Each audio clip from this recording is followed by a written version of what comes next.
हमारे सहकर्मियों,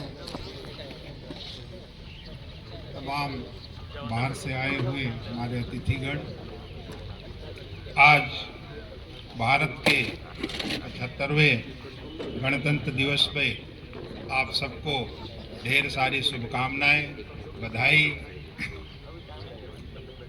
आप जानते हैं कि इस साल का गणतंत्र दिवस विशेष रूप से महत्वपूर्ण है, क्योंकि ये हमारा 75वां गणतंत्र दिवस का अवसर है और 75 साल की यात्रा में भारत ने अनेक क्षेत्रों में अपनी एक पहचान विश्व पटल पे रखी।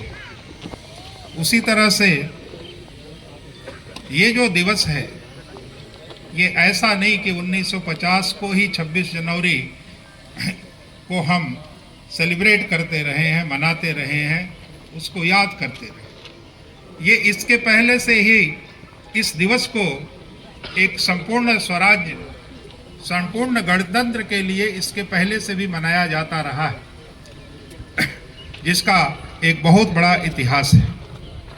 मैं आप सभी को इस पुनीत अवसर पे आने के लिए सबसे पहले बधाई भी देता हूं, धन्यवाद भी देता हूं। आज आईआईटी पटना जिस तरह से भारत पूरे विश्व में लोग उसकी तरफ देख रहे हैं, उसी तरह शिक्षा के क्षेत्र में आईआईटी के तरफ ही लोग मुख करते हैं और उसमें हमारा संस्थान भी एक है, उसका एक अभिन्न अंग है। और सारे लोग इसी दृष्टि से देखते हैं कि यदि देश के अंदर कोई वैज्ञानिक, कोई तकनीकी, कोई सामाजिक व्यवस्था में परिवर्तन करना है, किसी अनुसंधान की जरूरत है, तो निश्चित तौर पे पहली दृष्टि देश की और विदेश के लोगों की भी आईआईटी के तरफ जाती है।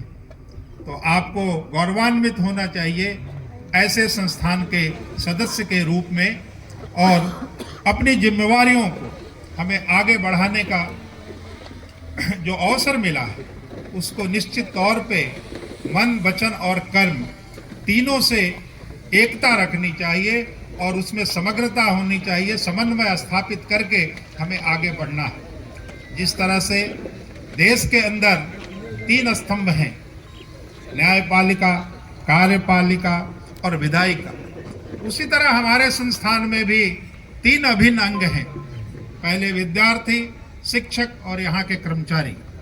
इन तीनों के स्वतंत्रता का तो अधिकार है, लेकिन स्वतंत्रता के साथ इनमें आपस में एक समन्वय भी होना चाहिए, और वो समन्वय जब होगा तभी जाकर के